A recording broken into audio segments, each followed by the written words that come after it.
So we've already introduced the paper as far as that goes. But after we read Dracula, that'll be the point of the semester where, you know, we start heading heavily down that path. Next Tuesday, I'll probably also give you that second short paper prompt, or the third short paper prompt on film on an adaptation of one of these texts. So know ahead of time that's what you're going to be doing is an adaptation of one of these texts. Once we finish off Dracula and you give us the prompt and all that for the third paper, are we still going to be coming back here for meetings in class? Yeah, we'll be coming back from meetings. Like I'm going to be showing you. That'll be mostly. It'll feel more like English 101 at that point, I guess, because we'll be talking a lot about the papers and the nuts and bolts of writing the papers and all that good stuff. Um, I've already showed you guys how to find sources on the website, but we'll do lots of review about paper writing and grammar and a lot of that type of thing. We haven't really done much of that type of thing in here so far. So before the big paper, we're going to do a lot of that type of thing. Okay. So there might not be a need to meet every day from now until the end of the semester, but most of the time we will. If there will be a day close to the end of the year where you guys will all come up with a draft of your papers and we will discuss each other's papers in class. Okay, so that we will do that pretty close to the end as far as like a peer review. Good thing about a class of 3 people is it's easy to do. It's easy to do a peer review.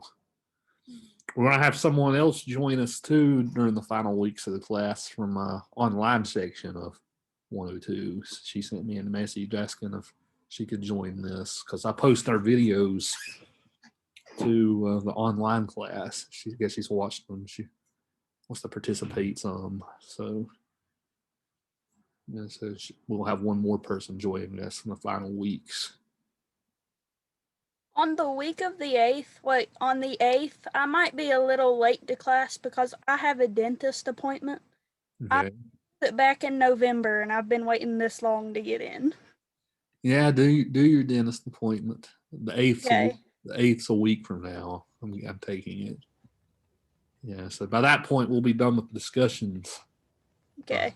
Yeah, so I don't right off the top of my head, I don't even know what we're doing on the 8th next week. I just thought I'd let you know in case I end up late to class. Yeah, there's also a good chance that I just won't be there at all because my second COVID shot would be due by then. You got to take it around 3. You got to take it around 3 or 4 o'clock. I don't know. I'd play by ear, just waiting for a phone call, but it's been about 3 weeks. That would be about week 3. So it may not even be that day. And we'll see next week how it goes. If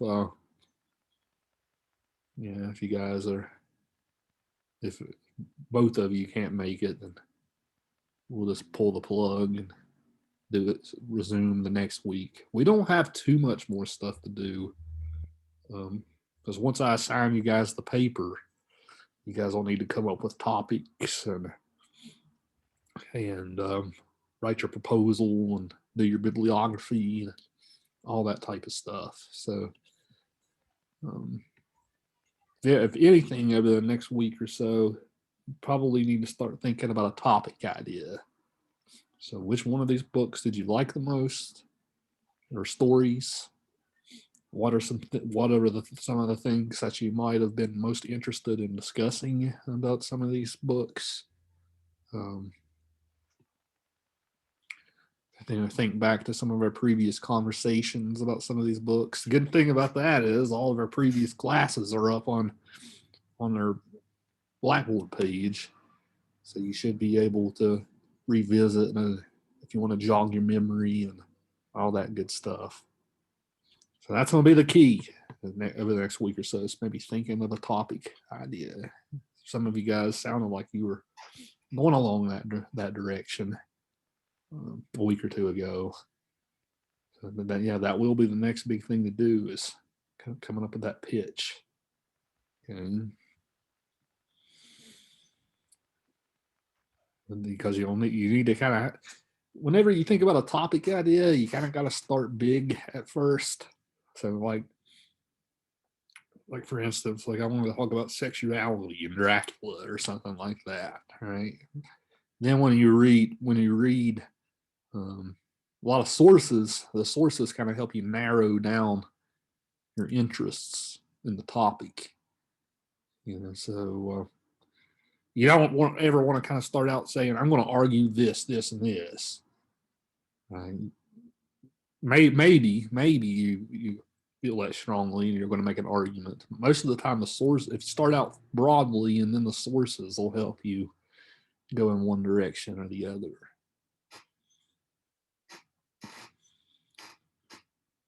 And then, of course, you're going to have this last short paper about a film adaptation, and you might even branch that paper out into one of a longer paper if you really enjoy whatever film adaptation it is you pick. I've been rewatching the Dracula Netflix series that just came out last year.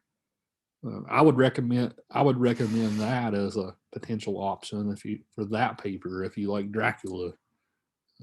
It does a lot of interesting new things with the text. It turns Van Helsing into a woman, for instance. Then, so I'll spoil much more about the show than that. They change up a lot of stuff in a good way, I think. So yeah, next week I'll give you the prompt for that. I'll give you a list of choices to pick from. I also finished the Haunting of Hill House show on Netflix too recently. It's a great show. I'm glad that I think it was Nicole who convinced me to rewatch it. I'm glad I did. It was a really good show. But probably want to stick to more of a movie instead of a whole show, just for the sake of time. The good thing about the Dracula series is it's only 3 episodes, so you could probably binge that to do a paper on it. Haunting a Hill House, maybe not. It's 10 episodes, an hour long.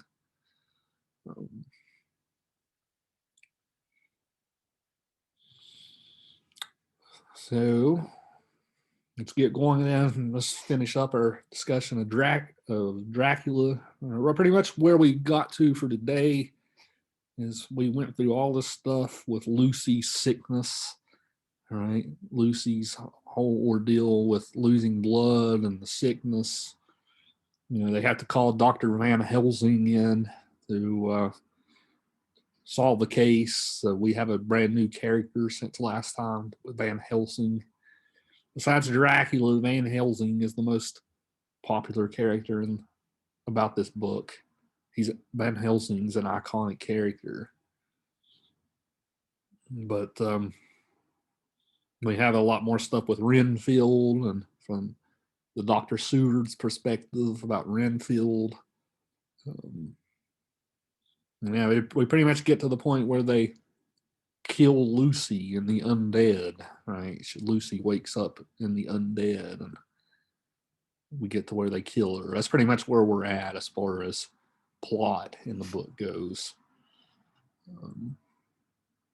So I'll just ask you two, what do you think about Dracula the further we're going through it? Are you noticing any new themes, maybe some new ideas that are showing up? How's the reading been with Dracula through chapter 17?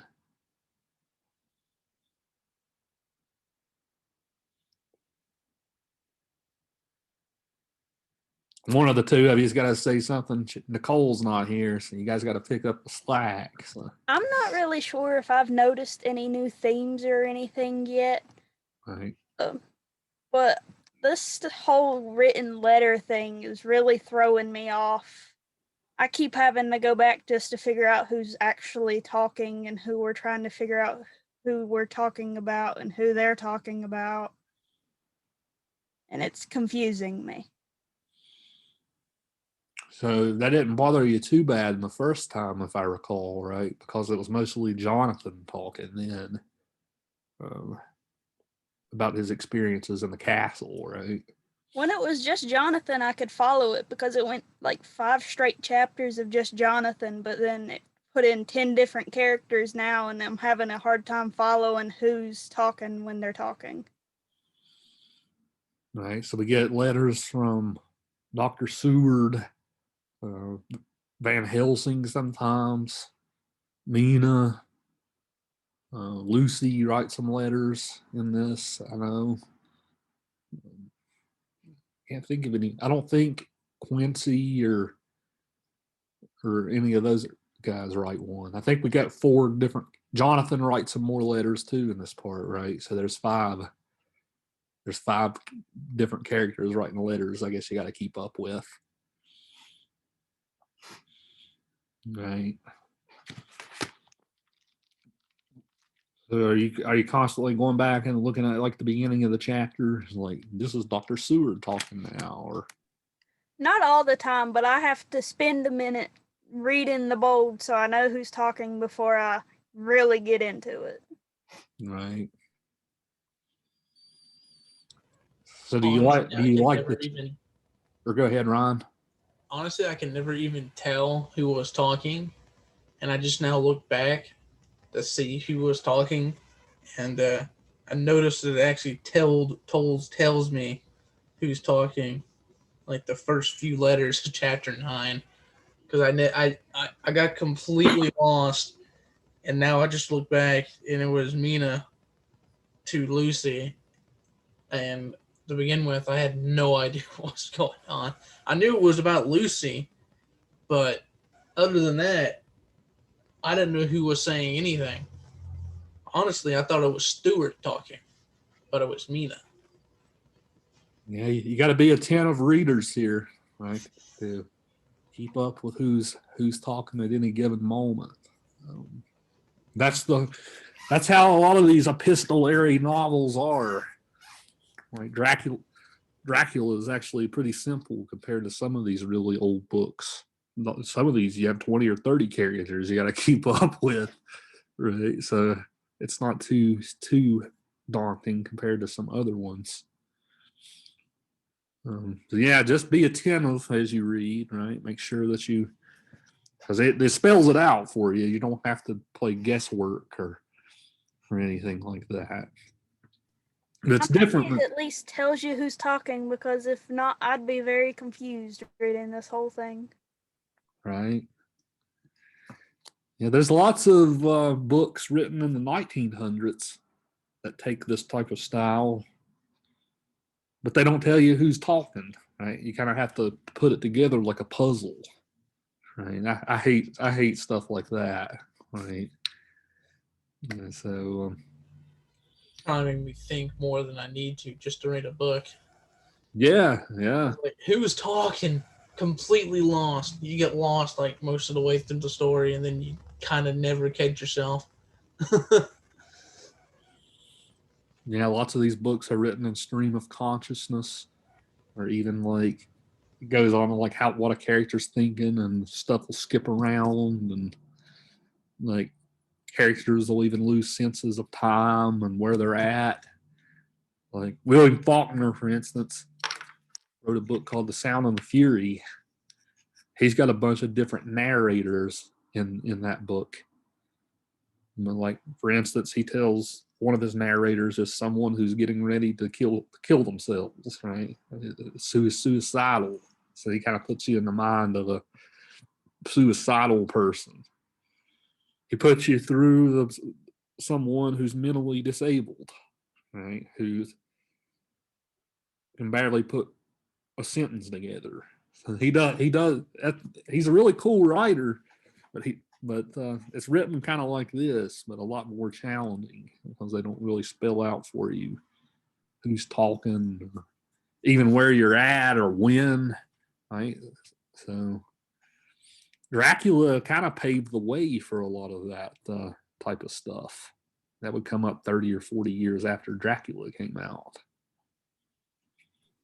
I honestly think I would like Dracula better if they had to stick with one person throughout a whole chapter instead of every so many pages you're reading a different person's letter. That would probably be a little bit easier. I could do a different person each chapter, but I don't know how I don't really like a different person about every 4 pages. Right. I do like how they did some of the story because they focused like the first few chapters on Harker, Jonathan Harker, and then they focused a lot more chapters onto Lucy, which I found interesting because you find out a lot about the person. I mean, it's not focused as like she was talking the entire time, but it was focused on multiple people's perspectives on how she was doing and what was happening at the time. Right. It's really interesting to get Lucy's perspective when she's getting the blood sucked out of her, right? Like she's talking about like the bat hitting the window, like her sleeplessness, and it almost feels like she's got some type of anxiety or something happening, right? Just because she's so sleepless and restless. All that. Wasn't it where she was like afraid to go to sleep because she was afraid of nightmares that would happen when she goes to sleep? Yep. Yeah. She talks about that a lot, right? Whether the nightmares were natural or whether they were induced by Dracula, right? I guess that's something that the book leaves up for interpretation. What do you guys think? Is it Dracula causing her nightmares? Do you think maybe she was just naturally predisposed to them? I think Dracula's just slowly trying to take over her mind as the story progresses with torments, like tormenting her mind, trying to make her obedient like a slave. Right? Yeah, he eventually wins, right? He corrupts her to the point where she does turn out to be a vampire. It's interesting. It's interesting, like the process of how long it actually takes her to die. Right. This part of the novel is kind of agonizing because we spend so much time thinking, okay, maybe she's going to get better. Maybe she's going to get better. There's some times where she does get better for like a brief period in the book. Like on one page, she's starting to get better. The color's coming back to her body. She's starting to be more lively. And then like a page or two later, she's going back to her skin is pale white and she is tired and sleepy, which kind of doesn't make any sense to me because how can you be better at one point and then completely gone the next? It's like a night and day difference within like 20 minutes. Right. Well, they get the blood transfusions a lot, right? So she actually gets blood circulating through her body again. But when it gets sucked out so quickly again, right? I guess that's kind of the teeter totter, right? With her health that she's experiencing.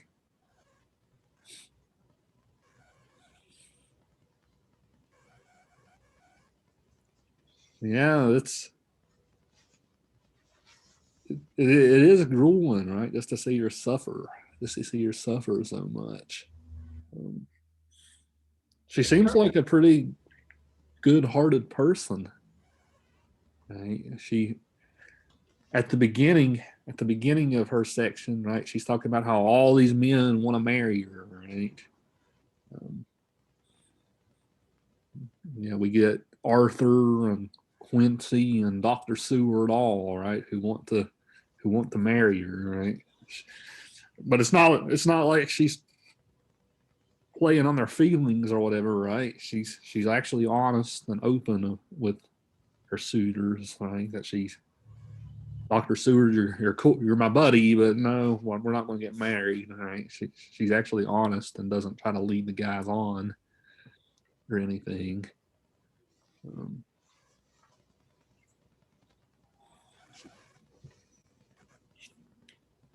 Yeah, I mean, what do you guys think about Lucy's character? Are you agreeing with do you agree with me that she seems kind of virtuous and just slowly getting corrupted, or do you think At the beginning, she is like basically the goody two shoes of the story. Like, she seems like the perfect person for any man of the time. She was just great by the standards of the book. But then as time goes on, she kind of changes towards the end of the chapters where she's actually put in the tomb or whatever, the what is it called? The casket. Mm-hmm. She starts to change. She starts to change before then when her teeth change like vampire fangs. Her gums recede and her teeth sharpen and get longer. And at this point, she starts to change completely, almost like a different person. Right? Yeah, if we want to read past the literal details of the story, right? Dracula's turning her evil and seducing her and all this stuff, right? It is kind of disturbing, right? Just to see how quickly she changes. I don't think Wasn't this in like the span of like 4, 5 days or weeks? Yep.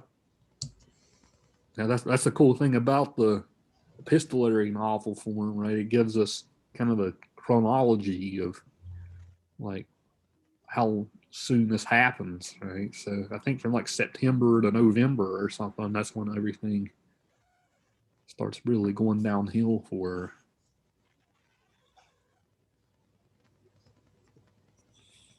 Lauren, you agree with Ryan? She seems like a goody two shoes and virtuous and virginal and all this type of stuff. I do agree. I honestly thought the same thing when I was about to say the same thing before he started talking. She did seem like a goody two shoes at the beginning, and then she just ended up corrupted at the end before she ended up undead. Right? It's interesting that you guys point this out because a lot of the adaptation, a lot of the movie adaptations of Dracula that you watch, they paint her as being like very flirtatious and like she pretty much throws herself at these men, and pretty much a lot of these movies pretty much do that to her character. That seems. It doesn't seem like what she is in the book at all. That's almost polar opposite. Yeah, they paint her as being this really big flirt and this really big tease and all this type of stuff. I don't know why they do that. It might just be to I really don't know why they do that a lot, but Probably to try to get more fan service out of the movie. right. Because a lot of movies do that. I can't really think of an example at the top of my head, but there are movies who will just throw a random scene just for fan service. That kind of has nothing to do with it. Will Yeah. change a character entirely. And the Dracula movie from the '90s, definitely paints Lucy as being this way. And it actually, you guys remember the scene where in the book where she wanders outside sleepwalking, and supposedly Dracula gets her in the middle of the night while she's sleepwalking outside. The movie paints it like they're having sex, right? Which is an interesting choice. And we kind of went into that last time, right, about how vampirism is oftentimes associated with illicit sexual activities and all this stuff. And the movie definitely from the 90s definitely paints it that way.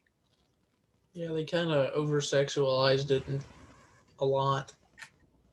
That's how most vampire movies are nowadays. They kind of over sexualize it like an unbelievable amount.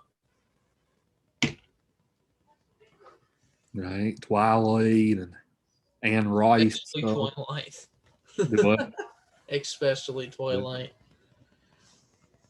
Yeah. That's basically all the movie is. Or the movie series. If you can call it that. Twilight's almost too easy of a target to pick on in class. I kind of feel bad picking on it because it's such an easy target.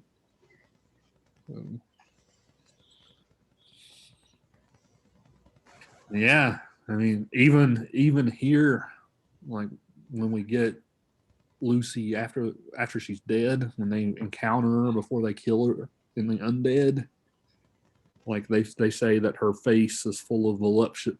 I think they even describe it that way in chapter 15. They say that her face that was once so sweet is now so full of hatred and malice. Her look went from being sweet and innocent to voluptuous, right? Meaning like, you guys know what that means, right? She looks like she's lustful and all this type of thing.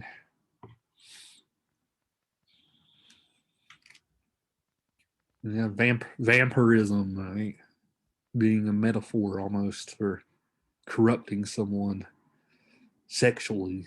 This is the Victorian era that we're talking about. Remember, the Victorian era was a time of extreme propriety. Right? This is where a lot of even today when we think about like 1950s culture, like Leave It to Beaver times, right? A lot of that originated from the Victorian era because they were so mannerly, right? They never wrote about taboo subjects, really. I've always said it's one of the most boring times of literature to teach. I hate teaching that period, except for stuff like this, right? Because this is so against the norm in the times.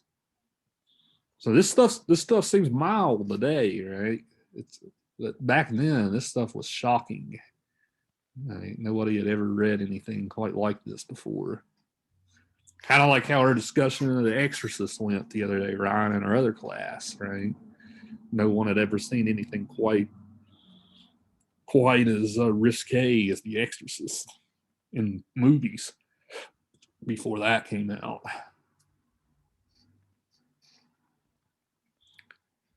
Yeah, that just shows to show you how much the times have changed in terms of movies and books over the past, I want to say, nearly a century, but it's been several decades at least. It hasn't always been that way. Like if you go back and read Shakespeare and stuff in the 1600s, a lot of that stuff's very risque. Like lots of violence, lots of sex and violence in those plays. It's almost like it's a teetering scale that just goes back and forth over centuries in literature and movies. Right. Yeah, the 17 and 1800s for the most part, a very age of manners and propriety and all that. There's some exceptions, of course. In the 1900s is when everything started opening up again. We're still in the open up period, right? There's not a lot of censorship and stuff now. And well, it depends what country you're in. I know Australia is very prone to censoring media, whether it's books or video games or whatever. Right? There's the whole cancel culture that's going on nowadays. You can see all over YouTube where everything gets censored. Saying a curse word is like taboo nowadays. Right. Well, like if you have like a really like a lot of that's like sexual harassment and things like that. And even like if an author does something wrong, they want to boycott the books or the video games or whatever, right? I mean, the way it's getting to nowadays, especially over on YouTube or really any streaming video service, what have you. Like you could say something as simple as "holy shit," and you can get banned for it. Because somebody would just try to immediately boycott you for saying something as simple as shit or holy shit. You know, a lot of these YouTubers used to make a living off of just making videos for YouTube. Like after a while, YouTube started like demonetize. If they said something like shit or whatever, YouTube would start demonetizing their content where they couldn't make money making the videos there anymore. So Google has lots of double standards, it seems, with this type of thing.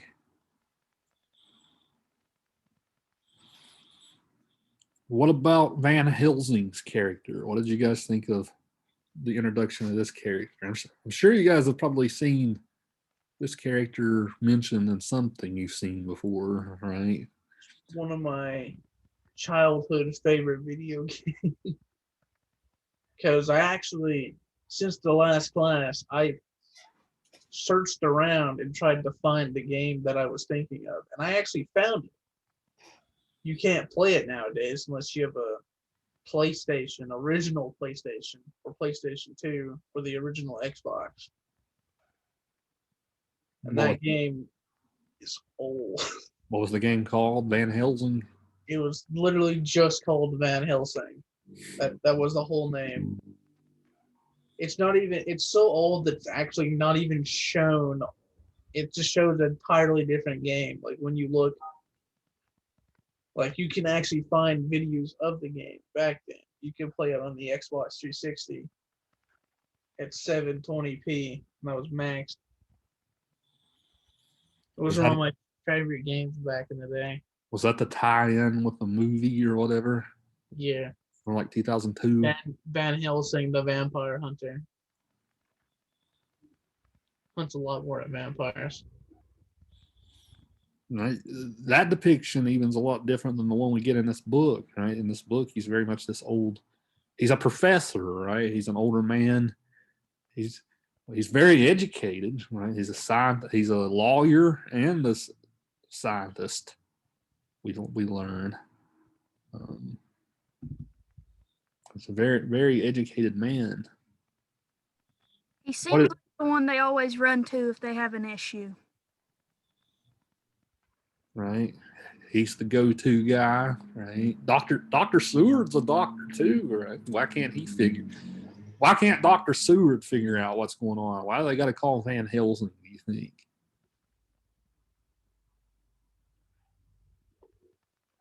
I had it and I forgot. Because Van Helsing is the kind of doctor that would deal with problems that haven't been seen before, like ones you would see with vampires. Something that Stewart hasn't ever Stewart doesn't even believe in vampires or anything of the sort that are supernatural. So Stewart would have no idea of anything that would be like this. Completely guess as to what's wrong with her and has no idea.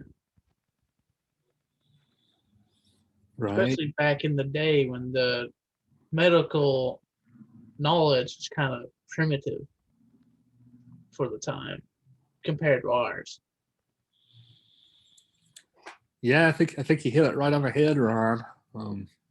This was a time period where we really started to see a conflict between science and the supernatural.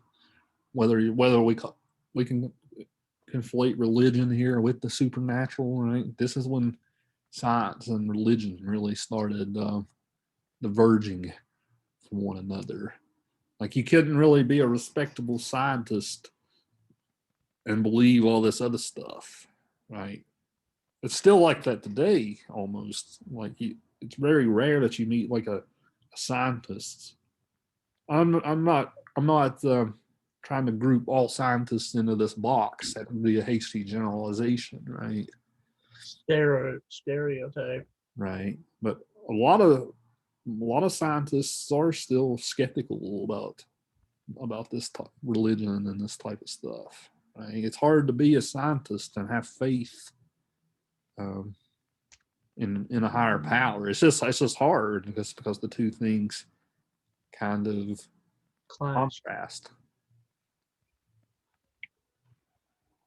Like how do you believe in creationism, right? But also believe in the Big Bang, right? Those two things.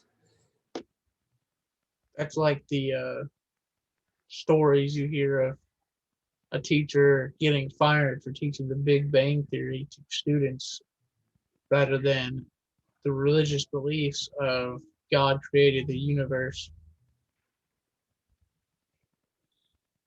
Right. Which both possibilities are entirely possible. No one will ever find out because it's impossible to know. Yeah, evolution was another is another big one. The theory of evolution had come out about the time that Dracula was written. Charles Darwin had published his book about evolution by this point. You guys know evolution's still a complicated idea. Yeah, the I'm, theory of evolution's I'm curious, did you guys ever learn a lot about evolution in high school science and stuff? yeah, You did? learning about how we started as monkeys and apes. Mhm. And, The only time we ever talked about evolution is whenever we were going over the people that got arrested for teaching it in history. Really? yeah, that was most of it for me too. You never Science class never really talked about it. you never really spent time talking about natural selection and all this type of stuff in science class.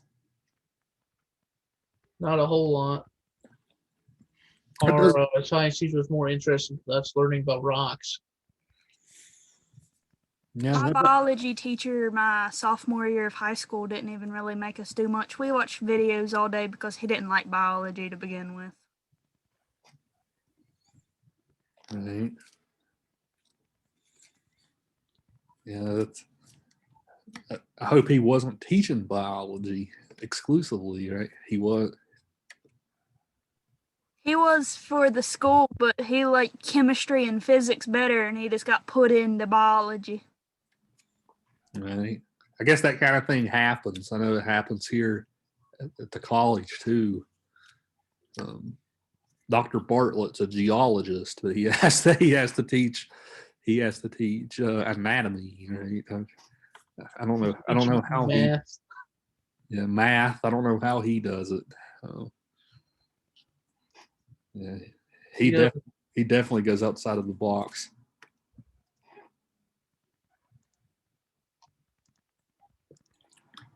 What you guys just said doesn't surprise me though. We live in a conservative area, right? The theory of evolution is still very controversial. Like you still see today, like there's still groups of people like the young Earth people who still think the Earth is only 6,000 years old. Um, People argue dinosaurs never existed and all this type of stuff. I find that impossible because there's literal fossils of dinosaurs. I You mean, also got the flat earthers too. Don't see we have possible actual either. pictures from outer space of this of the Earth being the sphere. I I don't had know to how You could Yeah, pop- my cousin was trying to tell me Earth was flat, and I said, "So why does people fly from California to Australia?" You're telling me if I went straight, I wouldn't come up on China. If I went straight long enough, I would eventually be on the other side of the planet. I wouldn't just go into outer space.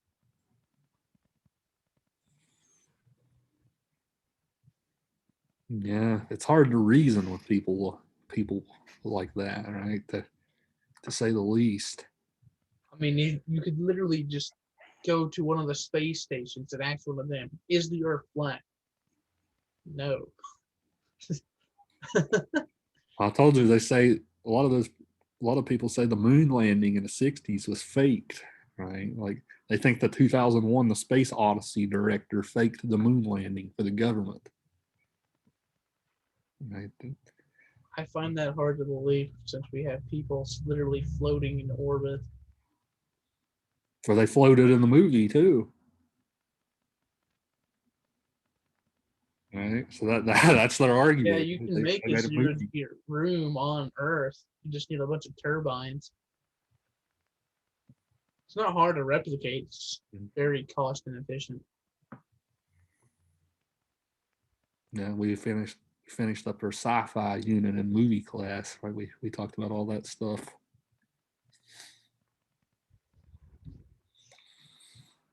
Yeah, I mean, so going back to the point of Dracula, right? This it was an age of science versus religion and skepticism. They call Van Helsing a scientist and a philosopher, right? Even today, like think about colleges today. If you were at a college in the 1800s, philosophy was the biggest subject, most common subject you would learn. Most colleges today don't even teach philosophy. Right? Southern doesn't. It's a very niche subject now. Philosophy classes where you talk about stuff like does God exist, or like where you talk about ethics, where you talk about metaphysics, right? You don't really learn. You learn about Plato and Aristotle and all these people, right? You really don't learn a lot of that stuff now in schools. Mostly because we've went so far towards the realm of science, right? That we've kind of closed philosophy out. If you guys ever go to a 4-year college and have a chance to take a philosophy class, I would recommend it.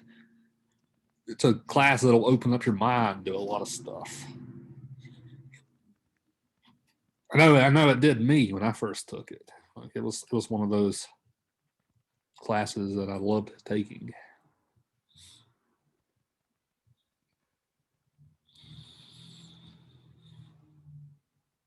Yeah, Van Helsing would be a rare character, right, to believe in both philosophy and science for this time period.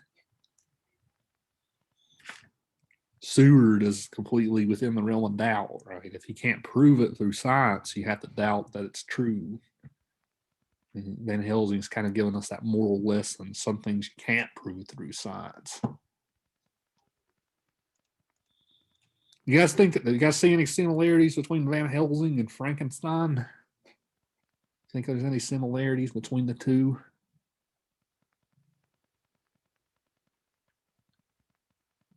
I can't really think of a similarity between Frankenstein and Van Helsing other than it's kind of cryptic how they work. Right, they're both scientists, right? The only thing that comes to mind with me is that they both believe in the impossible. But other than that, nothing really. Because Victor thought he could create a creature, and he did, which should be impossible. And then Van Helsing is hunting down vampires. Right. Which is both in their own right, by any ethical standards, impossible. So Victor was Victor seemed much more obsessive and things like that, right, compared to Van Helsing, who seems to have, despite all his interests, Van Helsing does seem to have noble intent most of the time. He doesn't let the science carry him away into unethical practices, it seems. The characters doubt Van Helsing in this part of the book. Right when they're getting ready to go to the graveyard, they see that Lucy's body's been moved. They're like, huh? Right? Did you do this, Van Helsing? Right? Because that would be the simplest answer, right? That he moved the body just to prove his experiment or something. That might be something Frankenstein would do.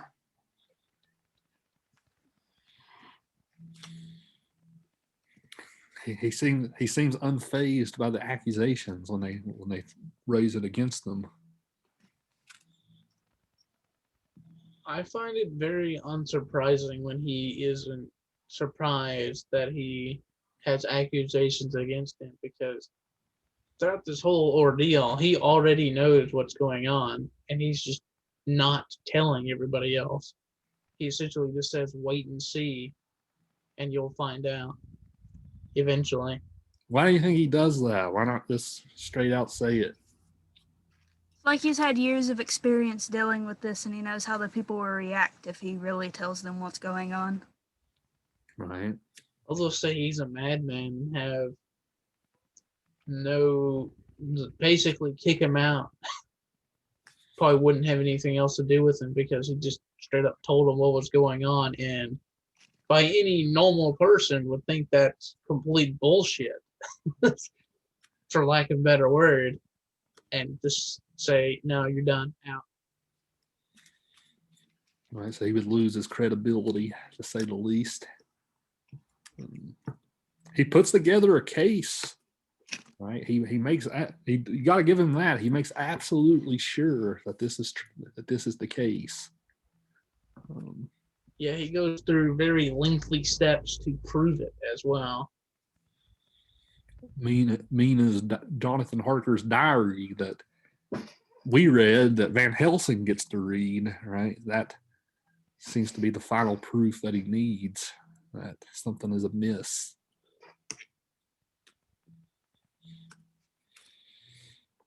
We get a couple of marriages in this part of the book too. Lucy and Arthur never officially consummate their marriage. They make the remark that because he gives her the blood transfusion, that was the moment of their consummation. Right?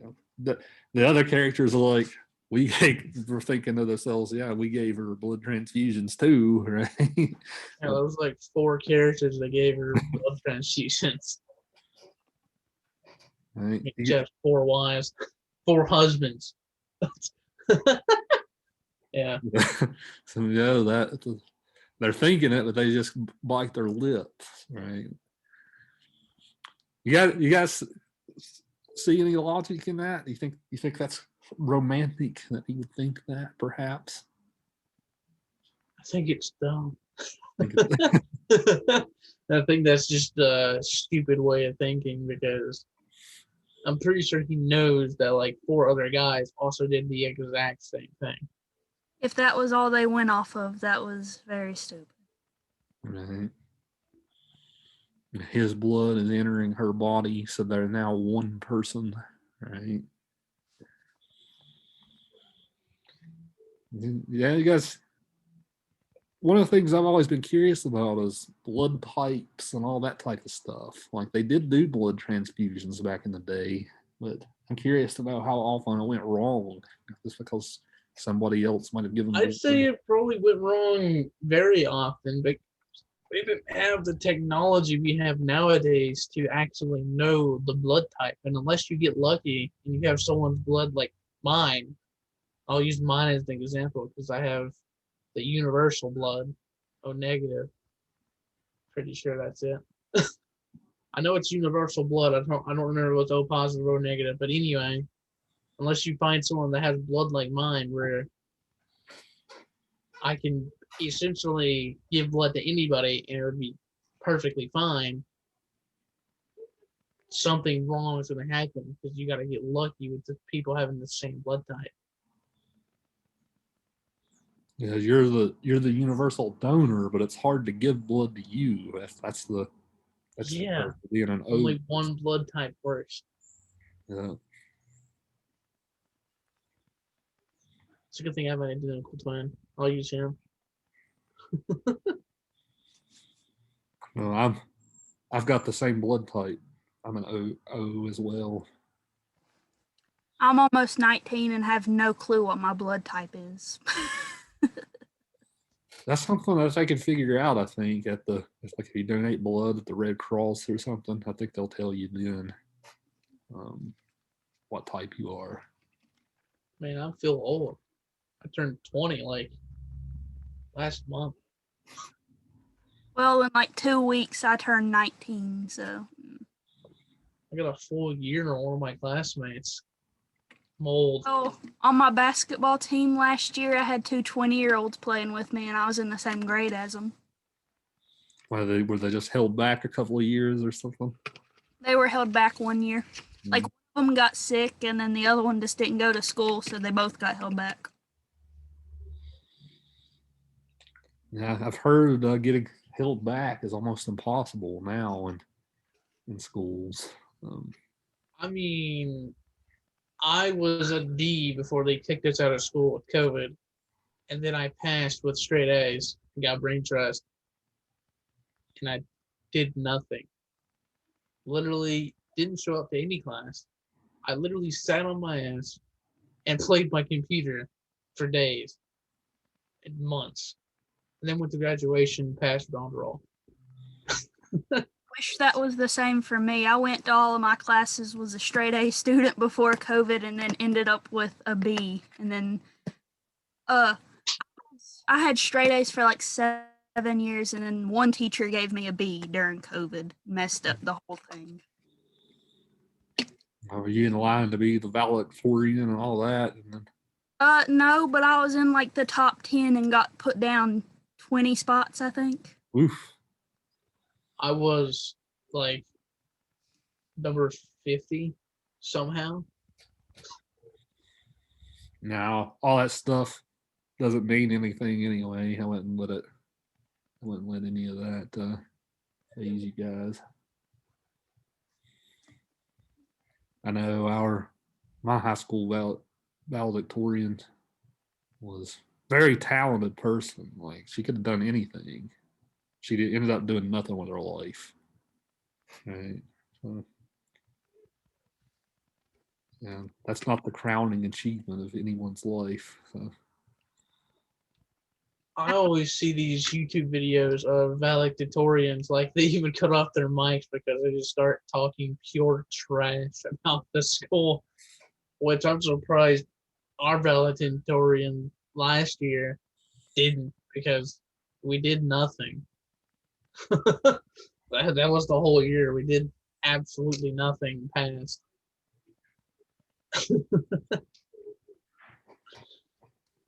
At the beginning of my senior year, we had 10 valedictorians, and by the end of the COVID thing, we only had 3, and I was thankful for that because I was not sitting through 10 speeches at graduation. We had 1, and somehow, I don't even, the way he was, I'm surprised he was a valedictorian, if I'm going to be real honest. I think I know who you're talking about. I have no idea how. Not the faintest idea how he got valedictorian.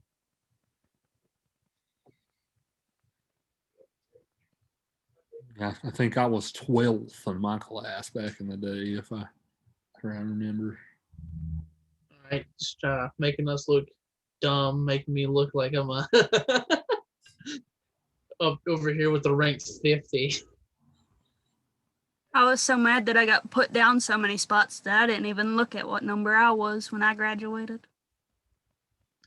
I mean, I was ranked 50 out of like 300 and some, but I never cared. That's a pretty big class for Wyoming East, 300 and some. Yeah, it was like 305. I only had like 140. Yeah, that was like that when I was in school, 130, 140, something like that. I had some buddies of mine who were dead last, tied for last. I don't know how they did it, but they did it. That's a noble accolade. And this is my 15. I have a 15-year reunion coming up this year. Before you guys know it, you'll blink and you'll have your 15 years. Feels like it went by quick. By then, I'll be like 34. Nope.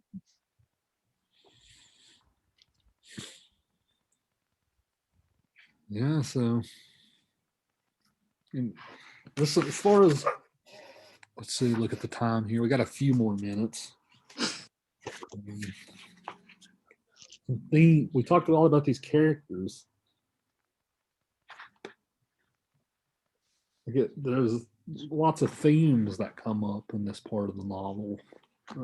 Faith, I would say faith is a theme in the novel. The end of chapter 14, the very end of chapter 14, there's a really cool passage. Van Helsing says, "To believe in things that you cannot, let me illustrate. I heard once of an American who so defined faith, that which enables us to believe things which we know to be untrue." So that's an interesting passage. We talked about Van Helsing having an open mind.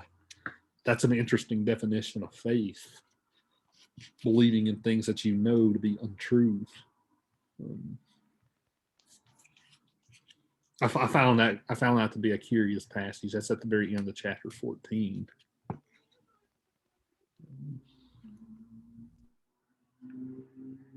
Madness is something else that shows up here too.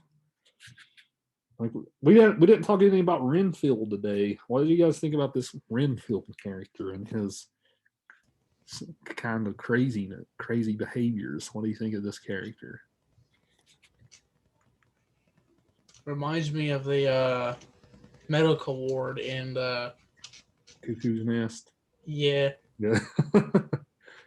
Knew exactly where I was going with that. Right. Reminds me of one of those guys who just has no idea what's going on and then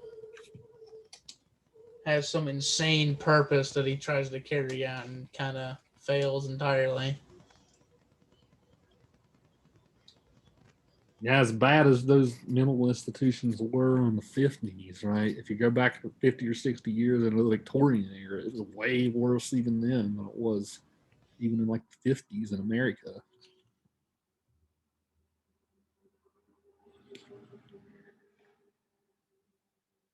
Yeah, I love his animal, the things he does with the animals, right? He wants to breed spiders to kill flies, and then he wants to have things eat the spiders, right? His whole zoological experiment thing in the institute. The crazy thing is they let him do it. Right? That's the crazy thing about it. They entertain him. I always found that very confusing. You're supposed to not let them do the insane stuff that they come up with in their minds. But no, they just say, do it. It's like Basically encourage him to do it. let's let them do it. It's just let it have its fun. Let's go do our own thing. Like they didn't even care. It's like, well, if he'll give us peace and quiet, let's let him have his things.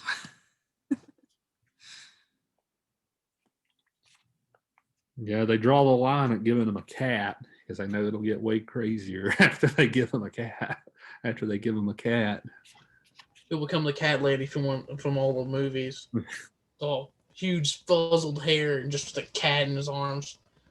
Yes, my precious.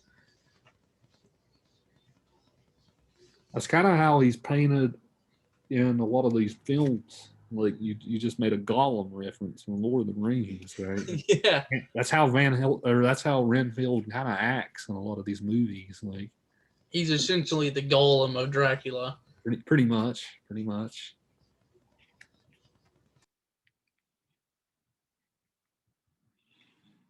Yeah, so it's interesting because, like, I think it's spelled out that Renfield might have. I don't know if this. I don't think it says so in the book, but I know in the movies sometimes they say Renfield went to Castle Dracula in this type of role that Harker did. He came back crazy. I don't think the book says that though. I think this guy's just legit crazy in the book. He kind of feels Dracula's presence. He goes to the Abbey, the Carfax Abbey, and like knocks on Dracula's door. He's like, "Please let me serve you, Dracula." Right. Yeah, he tries to pledge his allegiance to Dracula before getting dragged back. I found that very weird. He escaped just to pledge his allegiance to one person, and then gets dragged back.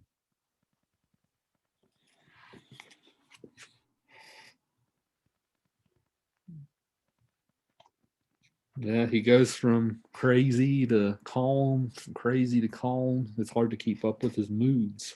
Absolutely insane. It's like he flips a coin to figure out what he's going to do that day.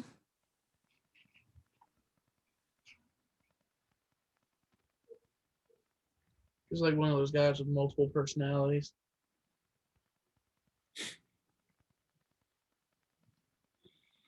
And looking at this passage from chapter 9, Seward writes, he says, "Yes, the flies like it too, and I like the flies, therefore I like it. There are people who know so little as to think that madmen do not argue. I procured him a double supply and left him as happy a man as I suppose any in the world. I wish I could fathom his mind." Right? It's interesting he says that, right? Madmen sometimes have strange logic that makes sense. So as you guys finish the book for next time, you're gonna get. We'll see how everything turns out with Dracula. You'll see how everything turns out with. I don't want to spoil anything in case you guys aren't familiar with the story, but we'll get lots of arcs finishing up. Van Helsing, Lucy's already dead and killed. We'll get Mina's arc wrapping up. Something that happens to Mina in the second half, that this next part that hasn't happened yet. Harker will rejoin the crew. That's kind of going around now. Yeah, I'll be curious to see what you guys think of the ending for next time. Renfield has an arc that ends. So keep it up. Like I said, now that we talked about it, you guys now know to keep up with your characters, right? If you're having a hard time keeping up, maybe like write down, maybe just keep a little notebook or something nearby, right? Just to jot notes now about all the different characters, right? That's a good way to actively read, right? That way you don't sort of fall. Now, I know sometimes when you read, your mind wanders and all that stuff, right? So that's a good way to keep yourself actively reading. All right. We'll see you guys next time. Ryan, also remember, you will be doing your presentation next time. So don't forget, Ryan. I will be working on it. I'll have very limited time to work on it, so I'll try to make it like super long because it is a long book.